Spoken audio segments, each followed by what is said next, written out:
ఈయన సంఘ సంస్కర్త, బహుముఖ ప్రజ్ఞాశాలి, సాహితీ వ్యాస రంగాలలో ఎక్కువగా కృషి చేశారు. తెలుగు జాతికి నవయుగ వైతాళికుడు. శ్రీ విద్యకై ఉద్యమించి ప్రచారం చేయడమే కాక బాలికల కొరకు పాఠశాలలను ప్రారంభించారు. మగపిల్లలతో ఆడపిల్లలు కలిసి చదువుకునే సహవిద్యా విధానాన్ని ప్రవేశపెట్టారు. వితంతు పునర్వివాహాలు జరిపించాలని ప్రచారం చేయడమే కాకుండా ఎన్ని కష్టాలు ఎదురైనా ఆచరణలో పెట్టాడు. అంటరాని కులాలకు చెందిన పిల్లలను కూడా చేర్చుకొని మిగతా పిల్లలతో కలిపి కూర్చోబెట్టేవాడు. వారికి చదువుతో పాటు పుస్తకాలను ఉచితముగా కొనిచ్చేవాడు. ఆయనే కందుకూరి వీరేశలింగం గారు. Hi everyone, welcome to Vijaya channel. Kandukuri Veeresalingam గారి గురించి తెలుసుకుందాం. అప్పటి సమాజంలో బాల్యములోనే ఆడపిల్లలకు పెళ్లిళ్లు చేసేవారు. కాపురాలకు వెళ్ళకముందే భర్తలు చనిపోయి వితంతువులై అనేక కష్టనష్టాలు ఎదుర్కొనేవారు. దీనిని రూపుమాపడానికి వితంతు పునర్వివాహాలకు కృషి చేశారు. ఆంధ్రదేశంలో బ్రహ్మ సమాజము స్థాపించారు. యువజన సంఘాల స్థాపన కూడా వీరేశలింగముతోనే మొదలైంది. సమాజ సేవ కొరకు హితకారిణి అనే ధర్మ సంస్థను స్థాపించి తన యావదాస్తిని ఆ సంస్థకు ఇచ్చివేశాడు. 25 సంవత్సరాల పాటు రాజమండ్రిలో తెలుగు పండితుడిగా పనిచేసి మద్రాస్ ప్రెసిడెన్సీ కళాశాలలో తెలుగు పండితుడిగా 5 ఏళ్లు పనిచేశారు. వీరేశలింగం గారు 130కి పైగా గ్రంథాలు రాశారు. రాజశేఖర చరిత్ర అనే నవల, సత్యరాజ పూర్వదేశ యాత్రలు అనే రచనలలో ప్రముఖమైనవి. అనేక ఇంగ్లీషు, సంస్కృత గ్రంథాలను తెలుగులోకి అనువదించారు. బడిపిల్లల కొరకు వాచకాలు రాశారు. స్వీయ చరిత్ర రాశారు. ఆంధ్ర కవుల చరిత్రను కూడా ప్రచురించారు. జీవిత విశేషాలు. వీరేశలింగం పంతులు 1846 ఏప్రిల్ 16న రాజమండ్రిలో పున్నమ్మ సుబ్బారాయుడు దంపతులకు జన్మించారు.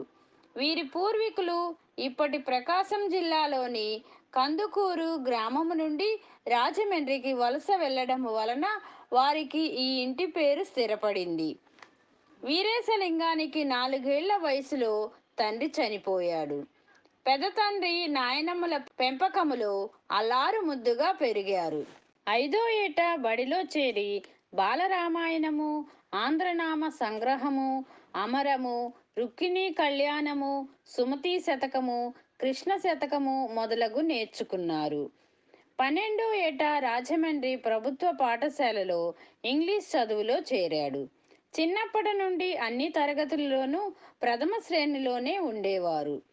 13వ ఏట బాపమ్మ అనే అమ్మాయితో బాల్య వివాహం అయ్యింది.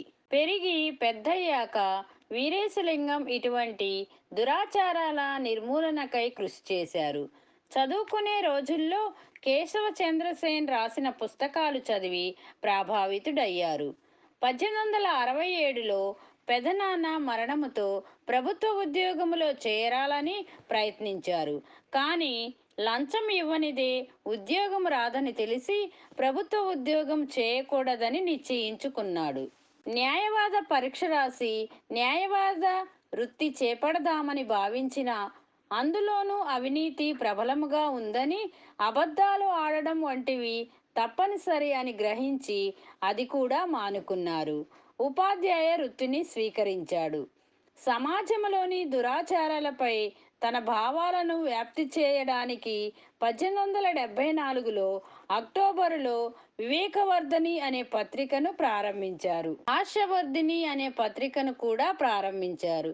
యుగకర్తగా ప్రసిద్ధి పొందిన ఆయనకు గద్య తిక్కన అనే బిరుదు ఉంది. ఆంధ్ర సమాజాన్ని సంస్కరణల బాట పట్టించిన సంస్కర్త వీరేశలింగం పంతులు గారు.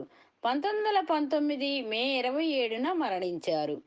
సంఘ సంస్కరణలు కార్యక్రమాలు. 1881 డిసెంబర్ 11న తమ ఇంట్లో మొట్టమొదటి వితంతు వివాహం చేశారు. 9 ఏళ్ల బాల వితంతువు గౌరమ్మ తిరువూరు తాలూకా రేవుడికి చెందిన పిల్ల. వరుడు గోగులపాటి శ్రీరాములు. సుమారు 40 వితంతు వివాహాలు జరిపించారు. ఆయన భార్య కందుకూరి రాజలక్ష్మమ్మ భర్తకు బాసటగా ఉంది.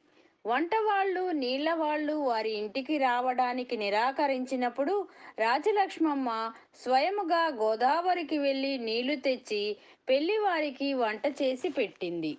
రాజా రామ్మోహన్ రాయ్, దేవేంద్రనాథ్ ఠాగూర్, కేశవ చంద్ర సేన్, ఈశ్వర్ చంద్ర విద్యాసాగరుల బోధనలు, రచనలు అతని ఆధ్యాత్మిక చింతనలో విప్లవాత్మకమైన మార్పులు తెచ్చాయి. Thank you everyone. లైక్ చేయండి, షేర్ చేయండి, సబ్స్క్రైబ్ చేయండి.